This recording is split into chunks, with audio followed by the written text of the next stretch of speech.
로마서는 우리가 잘 아는 것 같이 이 복음의 핵심을 가장 체계적으로 담고 있는 책입니다. 로마서 1장부터 4장까지는 믿음으로 의롭게 된다는 이신칭의의 복음을 선포합니다. 그리고 오늘 우리가 읽은 로마서 5장 1절과 2절에서는 믿음으로 의롭다함을 얻은 하나님의 자녀들에게 주어지는 복이 무엇인지를 설명해 주고 있습니다. 그 복을 오늘 본문에는 세 가지로 요약해서 우리에게 가르쳐 줍니다. 첫째는 화평이라는 것입니다. 우리 1절 말씀 다시 한번 보겠습니다. 그러므로 우리가 믿음으로 의롭다 하심을 얻었은즉 우리 주 예수 그리스도로 말미암아 하나님으로 더불어 화평을 누리자.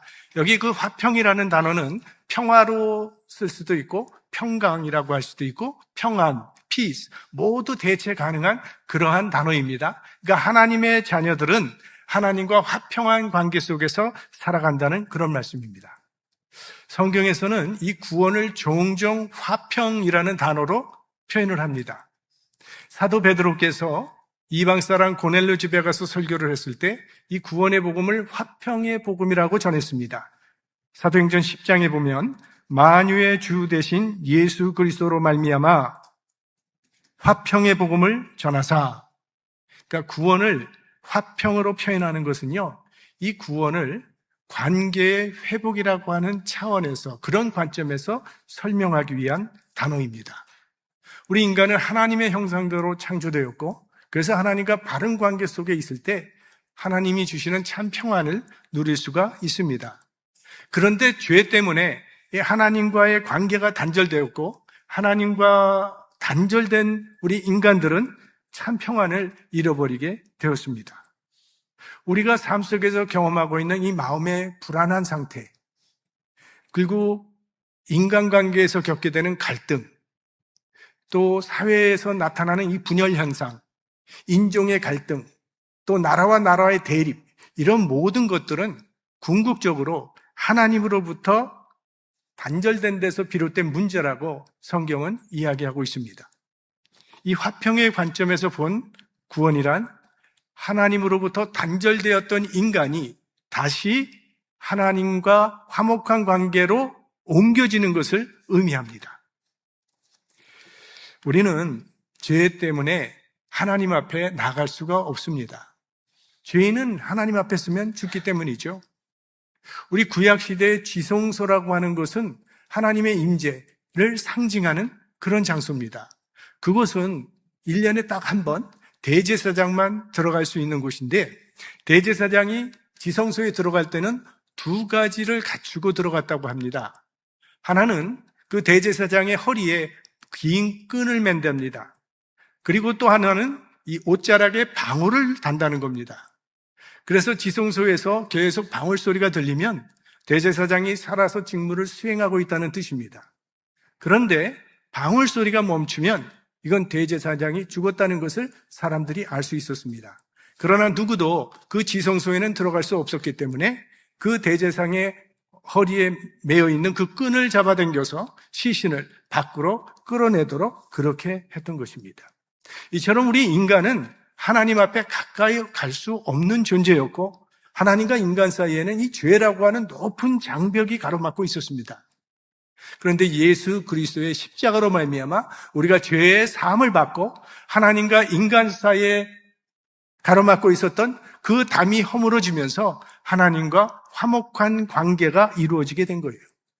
그래서 히브리서 기자는 이렇게 말을 합니다. 그러므로 형제자매 여러분, 우리는 예수의 피를 힘입어서 담대하게 지성소에 들어가게 되었습니다. 이제 이게 세 번역인데요.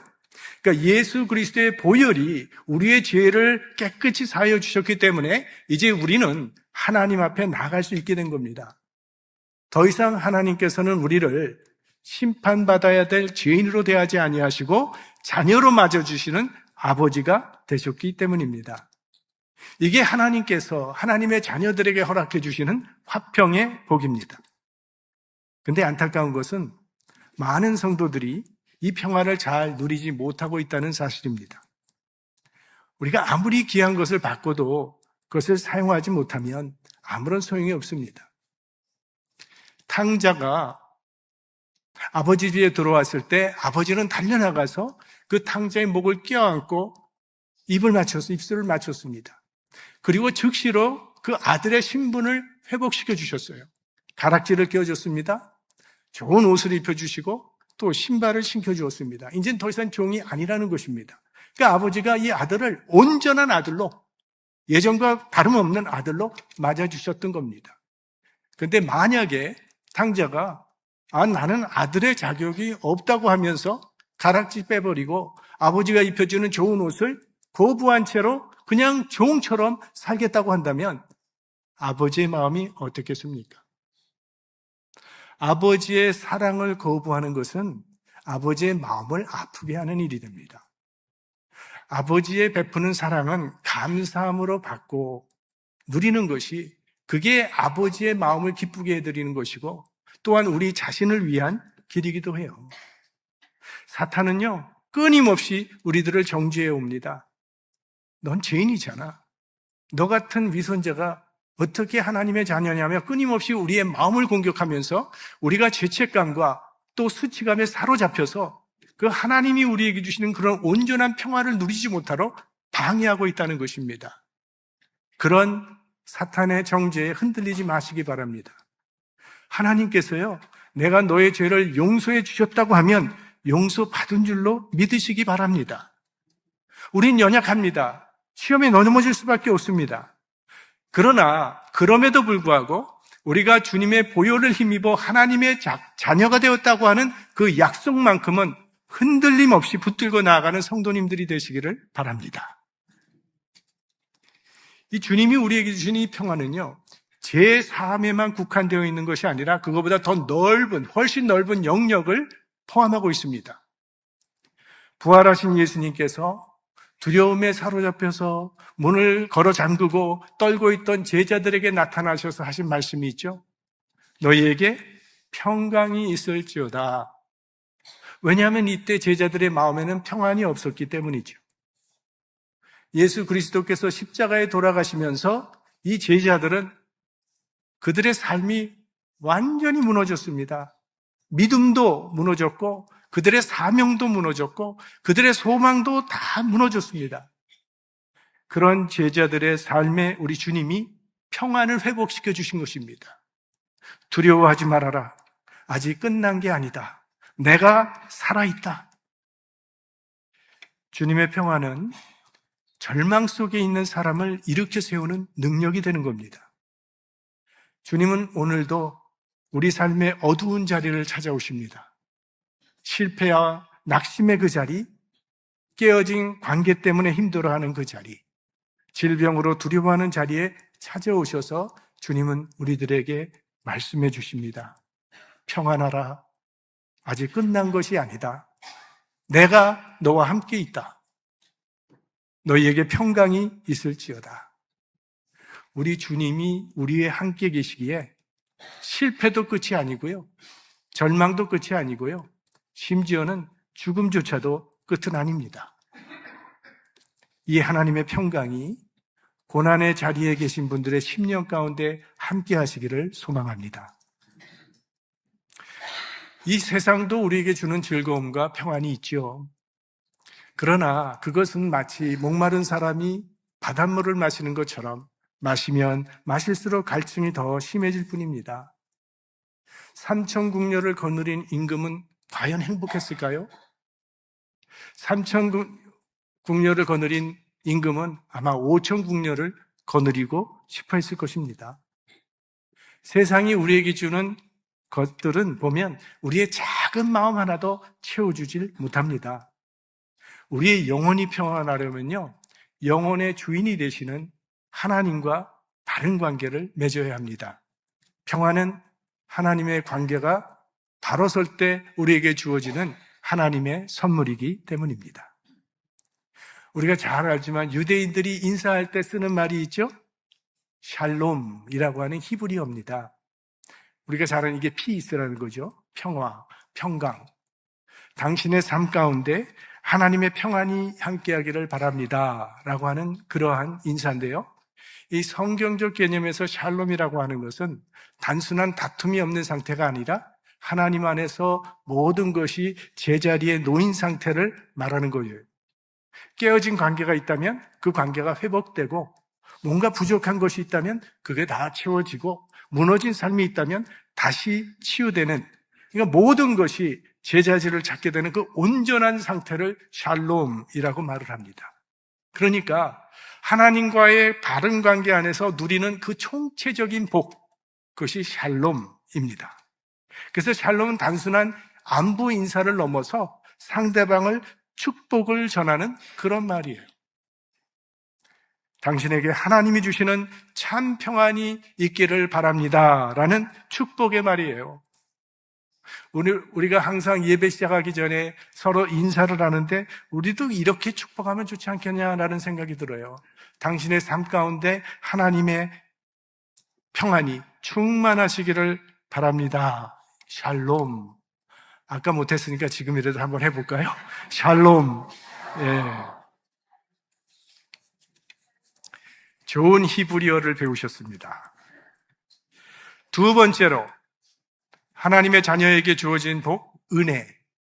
은혜 안에 거하는 복입니다. 같이 읽겠습니다. 또한 그로 말미암아 우리가 믿음으로 서 있는 이 은혜에 들어감을 얻었으며, 하나님의 자녀들은 하나님의 은혜의 영역 안에 들어가는 그런 복을 받게 된 겁니다. 여기 보면 믿음으로 서 있는 이 은혜라고 했는데요, 여기 서 있다라고 하는 동사가 완료 시제입니다. 한 번 일어난 사건이 계속 지속되고 있는 것을 의미하죠. 그러니까 한 번 하나님의 은혜 안에 들어간 사람은요, 지금도 계속 그 하나님의 은혜 안에 서 있고 앞으로도 그 은혜가 끊임없이 지속될 것이라는 그런 뜻입니다.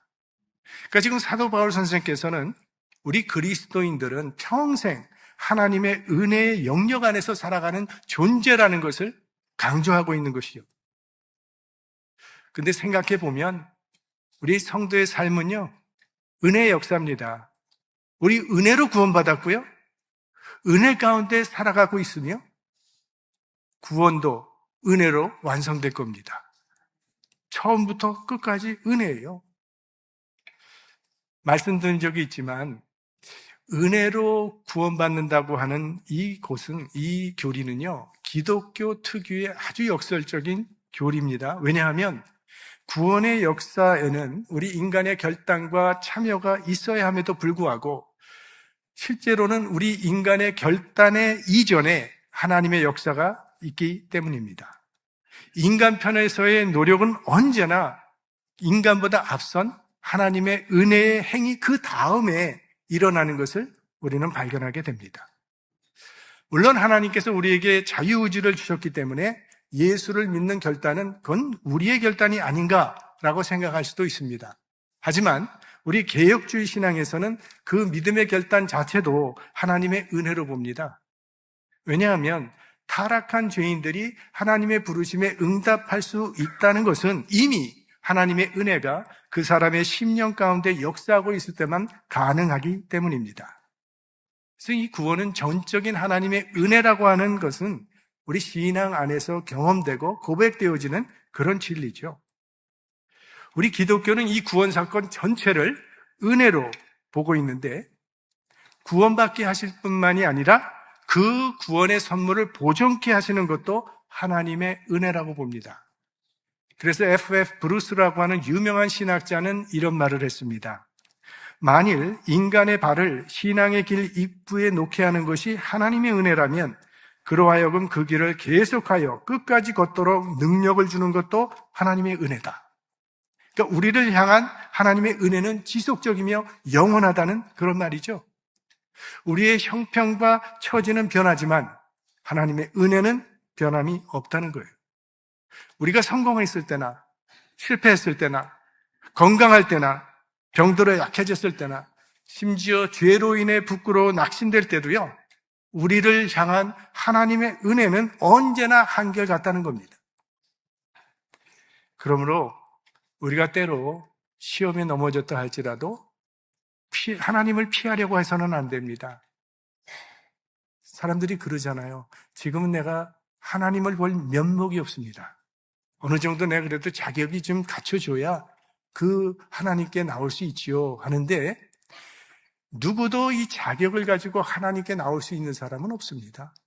그 자격은 하나님께서 은혜로 우리에게 주시는 것입니다. 그러므로 우리는 하나님의 은혜의 보좌 앞에 나와야 하는 거예요. 하나님은 언제나 우리를 받아주실 준비가 되어 있어요. 그래도 사람의 염치가 있지 어떻게 매번 그럴 수가 있습니까?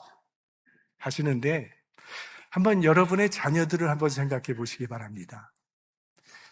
여러분의 자녀들이 엄마, 아빠, 나 밥 먹어도 괜찮겠어요? 벌지도 못하면서 자꾸 먹기만 해서 죄송해요. 이런 자녀들 보셨어요? 그런 마음 1도 없습니다. 얼마나 당당하게 잘 잡수시는지 모릅니다. 왜 그럴까요? 자신은 부모님의 사랑과 은혜 안에 있다는 것을 확신하기 때문에 그렇게 할 수 있는 거예요. 여러분, 우리는 하나님의 은혜 안에 있는 존재들이에요. 어떤 형편에 처해 있다 할지라도 우리가 서 있는 그 은혜는요, 그 은혜의 자리는 흔들리지도 않고 사라지지도 않습니다. 우리를 향한 하나님의 은혜는 한결같습니다. 변함없는 하나님의 은혜, 이것이 우리가 서 있는 영원한 든든한 발판이에요. 여러분, 끝까지 이 놀라운 은혜, Amazing Grace라고 하는 이 은혜 붙잡고 살아가시기를 바랍니다. 세 번째로 하나님의 자녀에게 주어지는 복은 소망입니다. 우리 2절 후반부 같이 보겠습니다. 하나님의 영광을 바라고 즐거워하느니라. 여기 바라고라고 쓰여 있는데 새 번역에 보면 이것을 소망을 품고라고 번역을 했습니다. 그러니까 믿음으로 의롭다함을 받은 사람들은 하나님과 화평을 누리고 또 하나님의 은혜 가운데 살면서 영원한 하나님의 나라의 소망을 품고 즐거워한다는 그런 말씀이에요. 그러니까 이 복은 미래지향적 성격이 있는 거죠. 장차 이루어질 것입니다. 그것을 소망한다는 그런 말씀이니까. 오늘 우리가 아무리 좋은 것을 갖고 있다 할지라도 이것이 내일이면 다 사라져버릴 유한한 것이라면 결국 그거는 허무로 끝날 수밖에 없습니다.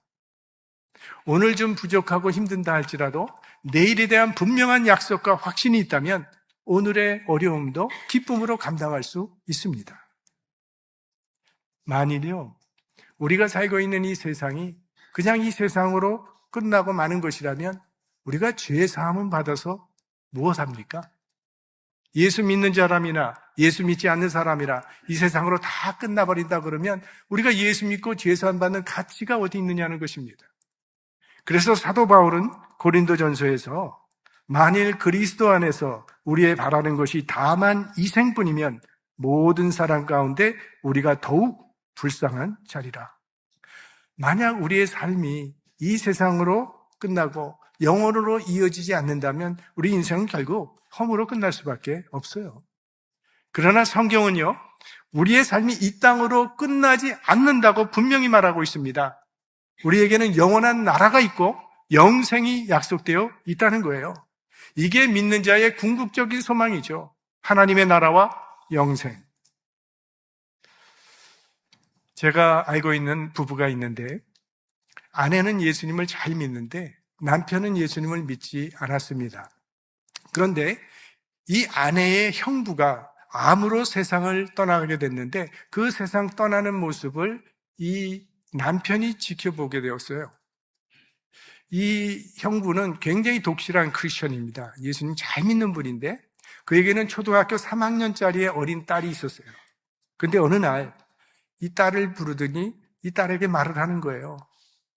아빠는 이제 곧 먼저 하나님의 나라에 갈 거야. 그러니까 너도 예수님 잘 믿다가 이 다음에 하나님의 나라에서 아빠랑 다시 만나자. 마치 무슨 며칠 동안 여행을 떠나는 사람처럼 딸에게 그렇게 대화하는 모습을 지켜본 이 예수 믿지 않던 남편이 큰 충격을 받았습니다. 죽음 앞에서도 저렇게 평안할 수 있다면 나도 그 하나님 믿고 싶다. 그래서 그 하나님을 믿기 시작했고 아주 열심히 믿더니 두 분이 선교사님이 되셨어요. 바울은 장차 받을 영광이 확실하다면 그것 때문에 고난도 기쁘게 받는다고 말합니다. 로마서 8장 17절 같이 한번 볼까요? 우리가 그와 함께 영광을 받기 위하여 고난도 함께 받아야 될 것이니라. 우리가 사도 바울의 삶을 보지 않았습니까? 사도행전을 통해서. 어쩌면 인간이 그렇게 살 수가 있을까? 물론 주님을 위해서 산다고 하지만 정말 어쩌면 저런 고난과 핍박을 감당하면서 살 수가 있었을까? 그에게는 하나님의 나라에 대한 확실한 소망이 있었다는 거예요. 대학 입시를 준비하는 학생들 열심히 준비합니다. 부모가 보기에 안쓰러울 때도 있죠. 그렇지만 대학 진학이라는 그 소망 때문에 그거 참아내는 거죠. 농부들은 봄과 여름 내내 열심히 수고하며 땀을 흘리면서도 견디는 것은 가을이 되면 거둘 것이 있다는 소망 때문이죠.